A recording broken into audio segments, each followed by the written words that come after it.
Chaque photo de famille est une victoire pour Nelly. À près de 98 ans, elle est bien là, par une belle journée de Shabbat entourée de son fils, sa belle-fille, 3 de ses petits-enfants et ses arrière-petits-enfants. Mais c'est surtout une victoire sur sa vie qui a débuté en Europe centrale en 1926. Nelly est une survivante de l'Holocauste, arrivée en Terre Sainte en 1948, quelques semaines après la création de l'État d'Israël.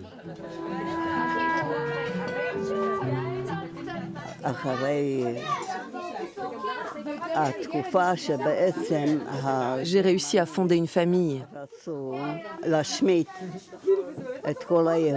après que les Allemands ont voulu exterminer tous les Juifs.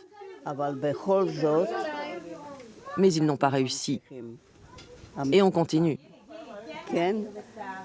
J'ai une descendance et je suis très fière de ma famille. Le samedi 13 janvier 2024, la famille était réunie pour fêter l'anniversaire de son fils, Elisha. Il a passé toute sa vie à cultiver cette terre.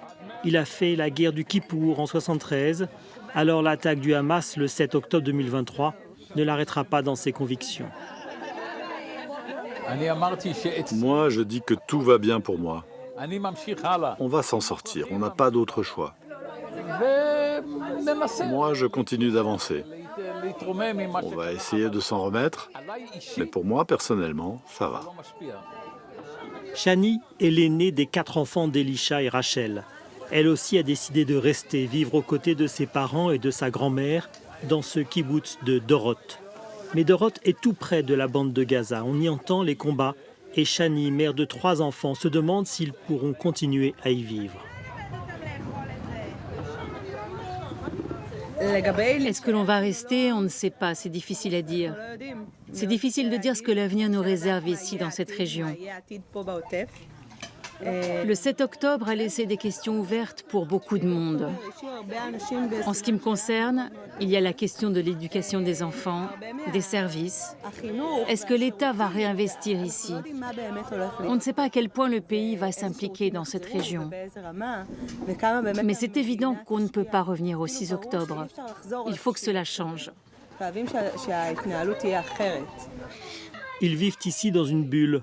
Quelques kilomètres plus loin, dans la bande de Gaza, il y a les milliers de morts palestiniens. Mais la famille de Nelly n'en parle pas. Dorot est un kibboutz créé dès 1941 par des Juifs venus d'Allemagne. Les 750 habitants y vivent principalement de l'agriculture.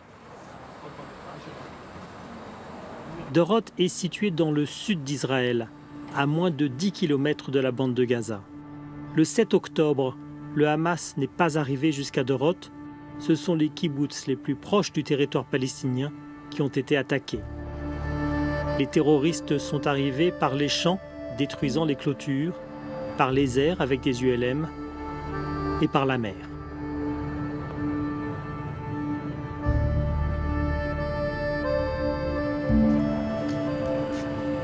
Le kibboutz de Kfar Aza, à 15 km de Dorot, est devenu le symbole de la Shoah du 7 octobre. Shoah qui veut dire catastrophe en hébreu. C'est le terme qu'ils utilisent ici pour parler de l'attaque du Hamas. Tous les habitants des kibboutz du désert du Negev partagent la même vie. Ils ont été à l'école ensemble, ils cultivent les mêmes terres, alors ils connaissent tous personnellement des victimes ou des otages. Et partout, on leur rend hommage.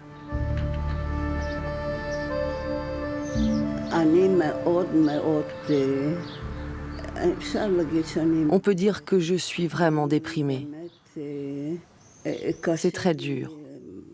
Je vis ça avec eux, dans ma chair. Ce moment où ils ont été kidnappés et où on leur a tiré dessus. Ça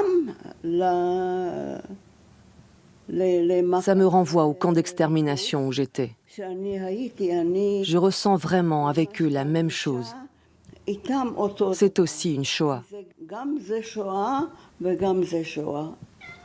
Dans sa modeste maison, Nelly essaye de ne pas trop y penser.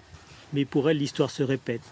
Elle a perdu ses parents et sa sœur en déportation Elle est la seule survivante, après avoir été elle-même prisonnière dans 2 camps, Terezín en République tchèque et Auschwitz en Pologne. Après-guerre, elle avait réussi à venir en Israël. Elle s'y était mariée avec un juif venu de Lettonie et ils ont construit leur famille en même temps que le kibbutz. Là, c'est mon mari. Il tient Shani dans ses bras. Là, on était en vacances à la mer. C'était la liberté. C'est le certificat que j'ai reçu quand je suis arrivée en Israël. Devenue israélienne, elle parle en hébreu. Mais parfois, c'est l'allemand, sa langue natale, qui revient. Aber wusstet ihr, dass wir auch das hier sind? Und noch viel mehr. Jedes Mal ich schaue Dreisat oder RTL. J'aime regarder la télévision allemande. Ils ont de bons programmes là-bas, meilleurs qu'en Israël. Ici, ça ne parle que de guerre, de meurtre, de crimes. Et moi, j'aime pas ça. J'aime pas ces films-là. Et je n'aime pas non plus la musique et les chansons israéliennes. Ça ne me touche pas du tout, ce style oriental.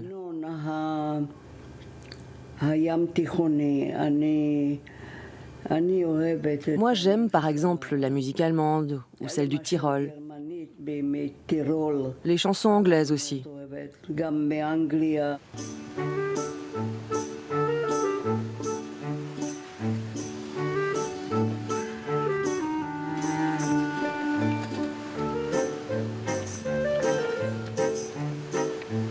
Dans sa voiturette, elle va déjeuner à la cantine du kibbutz. Kiko, venu des Philippines, l'aide en permanence. Même si aujourd'hui les kibbutz ont perdu leur esprit collectiviste des débuts, cette salle en reste le cœur vivant. Toutes les générations s'y croisent, les réservistes et les soldats sont armés, mais tout le monde y est habitué. Nelly est la plus ancienne du kibbutz et tous admirent sa force et sa vitalité.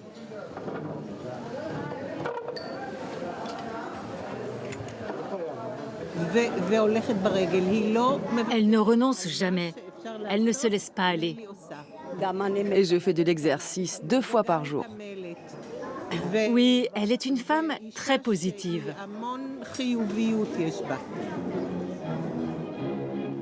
Dans l'histoire de l'État d'Israël, les kibbutz sont toujours un mythe. Celui de la construction d'un État où les Juifs se sentiraient en sécurité, celui d'un idéal socialiste à ses débuts, celui de la conquête d'une terre aride que ces femmes et ces hommes venus d'Europe centrale ont réussi à rendre fertile. Dans les kibbutz, il y a toujours un petit centre de documentation tenu en général par des retraités. À Dorot, c'est l'ancienne institutrice, Irit, qui accueille Nelly. Sur les murs, des souvenirs des visites des dirigeants israéliens, mais aussi des photos des débuts, quand les musulmans et les juifs travaillaient ensemble.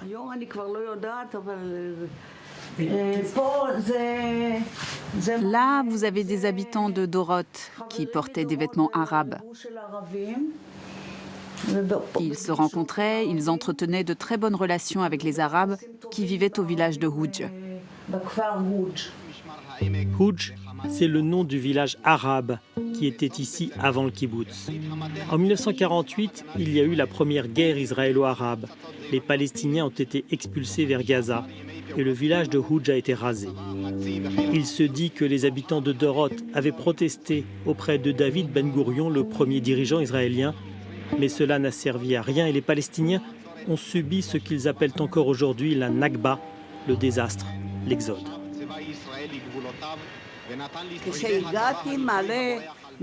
Quand je suis arrivée, il y avait des tranchées partout. C'était juste après la guerre. Tout le kibbutz était plein de tranchées. C'était le chaos.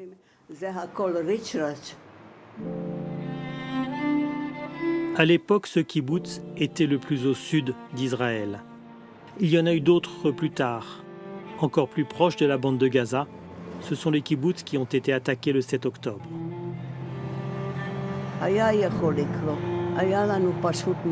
Cela aurait pu arriver ici. On a tout simplement eu de la chance, c'est tout. Parce qu'on est un peu plus loin de la frontière. Mais pas tant que ça. Ils auraient pu arriver jusqu'ici. Pas vrai? On est ici à 15 km de Gaza, mais à 7 km à vol d'oiseau de la barrière. Ça me déprime. Ça ne va pas du tout. Parce que dans cette région, les portes du désert du Negev... J'ai été professeur dans l'école du coin. Pardon, je vais me mettre à pleurer. Et je connaissais beaucoup de gens qui ont été tués. C'est très difficile d'imaginer l'avenir, parce qu'une grande partie des habitants des kibboutz qui ont été attaqués ne veut pas revenir. Et s'il n'y a plus ces kibboutz, alors nous, on sera en première ligne.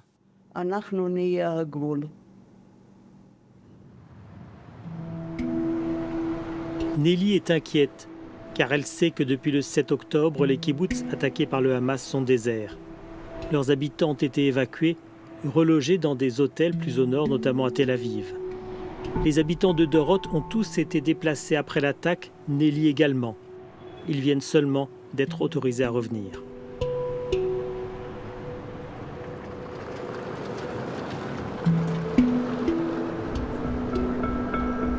À Dorot, Shani, la petite fille de Nelly, est donc retournée dans sa maison avec ses 3 enfants. Son mari est soldat dans l'armée israélienne, en train de combattre à Gaza. Peut-être pour évacuer le stress, Shani court. Mais elle tourne en rond derrière la clôture du kibboutz.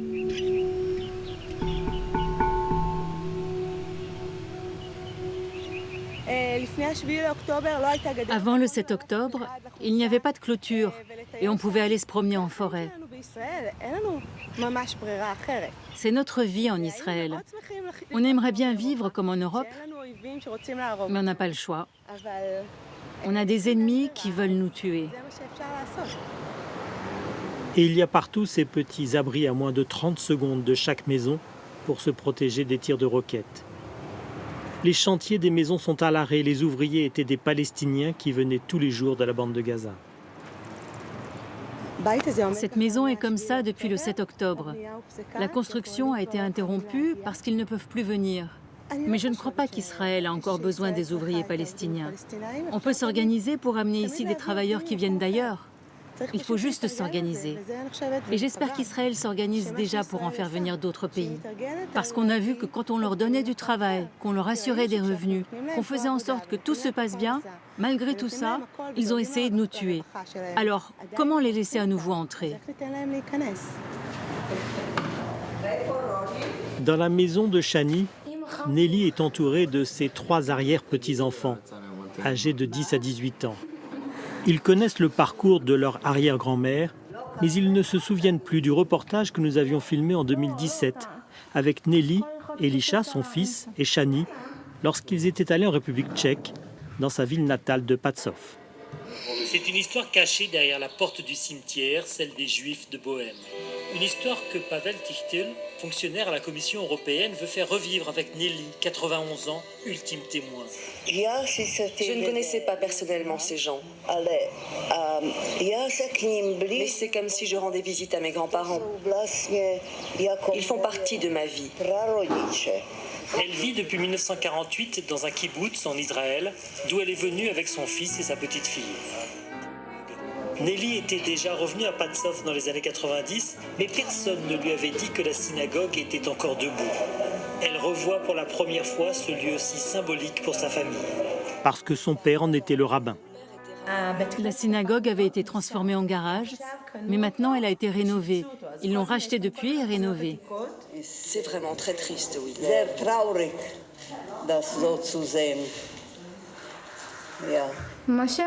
Ce qu'elle a traversé est terrible, mais au final, elle est là pour raconter.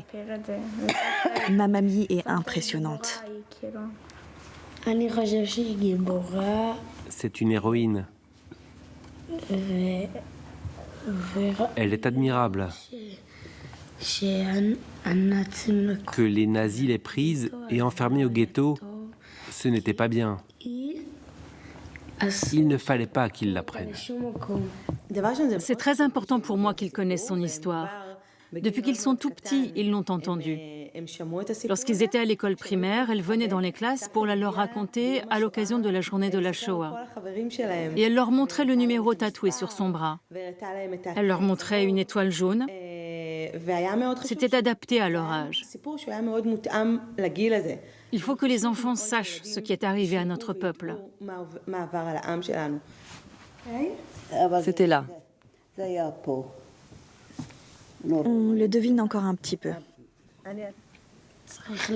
Alors il faut le refaire. Non, je ne crois pas. Quel numéro c'était? 70882. Tu sais qu'il y a des gens aujourd'hui qui se font tatouer la date du 7 octobre 2023? Oui, oui. Ils font 7.10.23.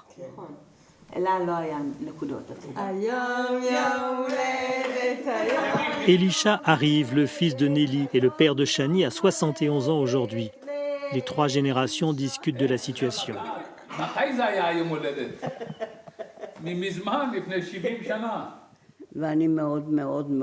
Je suis très, très inquiète. On a des ennemis tout autour de nous. Et je crois qu'on n'a pas d'autre choix que de se battre pour notre existence. Dans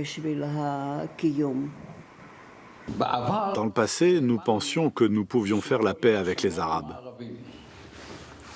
Aujourd'hui, on sait qu'avec l'éducation qu'ils reçoivent, ça ne les intéresse pas. Ils veulent nous éliminer, nous jeter dehors.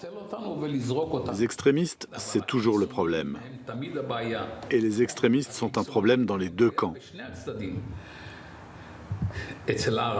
Chez les Arabes, il y avait quelques groupes qui étaient pour la paix, mais ils ont été éliminés. Ils les ont éliminés. Moi, je pense qu'on est dans une impasse. On a tout essayé. Nous qui votions à gauche avant, on votait toujours pour qu'ils aient des droits, pour faire la paix, pour qu'ils aient des ressources économiques en Cisjordanie et à Gaza. Et comme je le racontais, ils venaient travailler ici, on leur donnait des vêtements, des cadeaux. Et on s'est rendu compte qu'ils nous haïront toujours et qu'ils essaieront de nous tuer dès qu'ils le pourront. C'est pour ça, malheureusement, qu'on a besoin d'une armée forte. Il le faut. Mais aussi parce qu'on a l'impression qu'il n'y a plus personne en face avec qui parler. Une famille qui n'a jamais apprécié Benyamin Netanyahou. Et pour eux, le Premier ministre devra partir une fois que la démocratie israélienne lui aura demandé des comptes. Aujourd'hui, 3 mois après, on ne sait vraiment pas qui est responsable, qui savait, qui ne savait pas, où l'information s'est perdue dans la chaîne de transmission. Il faudra qu'il y ait une enquête.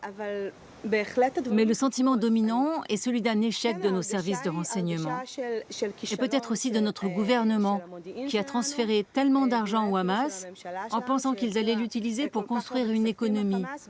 Ils l'espéraient en pensant que si les gens avaient du travail et de meilleures conditions de vie, ils ne se tourneraient pas vers le terrorisme. Mais je ne peux pas dire aujourd'hui qui est responsable. Dans tous les cas, c'est difficile. Je ressens de l'amertume et je n'ai pas de réponse.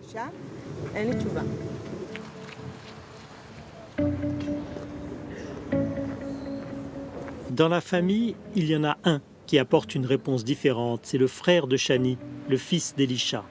C'est à Berlin que vit Matan, le petit-fils d'une survivante de l'Holocauste. J'aimerais bien montrer Berlin à ma grand-mère. En fait, je lui ai proposé de venir, mais elle ne veut pas du tout aller en Allemagne. Et bien sûr, je respecte son choix. Installé à Berlin depuis quelques années, Matan est un peu le mouton noir de la famille. Il donne ses rendez-vous en fin de soirée dans le quartier alternatif et multiculturel de Neukölln.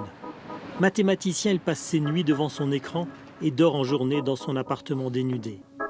Il a retrouvé un texte publié en 1967 dans le quotidien israélien Haaretz, et pour lui, tout y est déjà écrit.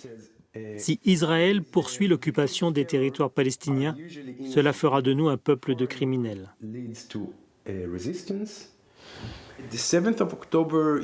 Le 7 octobre a été un véritable choc. Parce que les prédictions les plus sombres que j'avais et que les gens de gauche avaient sur la situation, elles sont arrivées. En ce sens, le 7 octobre était à la fois attendu et inattendu. Vous vous sentez compris en Israël ? Pas vraiment, en particulier en ce moment. Mon avis est presque inaudible en Israël. Et les gens font tout pour ne pas l'entendre. Ils ne veulent pas l'entendre. En particulier maintenant avec la guerre. Comme dans toutes les guerres, il y a ces rassemblements autour du drapeau, ce retour en force du nationalisme et tout ça. Et je pense plus généralement que l'opinion publique israélienne va prendre un virage très à droite. Nous sommes toujours dans ce cercle vicieux et l'on va dans un trou noir. À Dorot, Shani, sa sœur, n'est pas d'accord. Pour elle, cela n'a rien à voir avec l'occupation des terres palestiniennes. Non, je ne pense pas que l'occupation est ce qui a conduit à la situation d'aujourd'hui,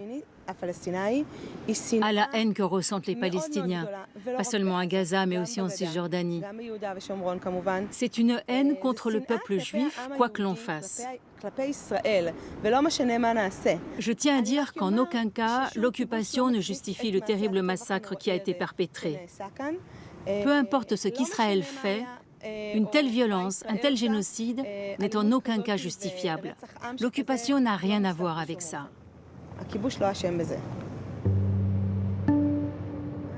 Son père, Elisha, est le seul qui ait accepté de nous suivre au plus près de la bande de Gaza, sur ces terres qu'il connaît bien.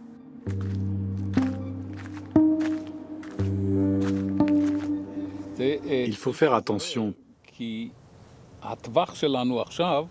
parce qu'on peut nous atteindre ici avec un obus anti-char s'ils nous voient depuis une maison en face. Ils peuvent très bien nous atteindre parce qu'on est ici à moins de 3 km et qu'un missile anti-char peut tirer jusqu'à 4 km.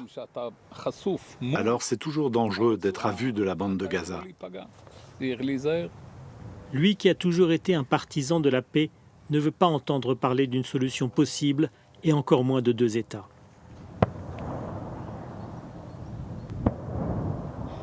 Il a toujours du mal à encaisser ce qui s'est passé. Oui, c'est un échec pour Israël. C'est leur réussite, c'est notre échec. Ma mère me dit tout le temps que ça la renvoie à ce qu'elle a vécu, que ça la ramène en arrière. Ça ne nous donne pas beaucoup d'espoir, au contraire. Ça montre que cela peut se reproduire sous des formes différentes et à d'autres endroits. C'est terrible, mais nous devons vivre avec. Il faudra qu'il y ait une nouvelle génération, au moins du côté arabe. Une génération qui comprenne que les Juifs sont là, qu'Israël est là, et s'ils ne veulent pas le comprendre, alors ça prendra encore plus de temps pour faire la paix, plus d'une génération, peut-être 2 ou 3.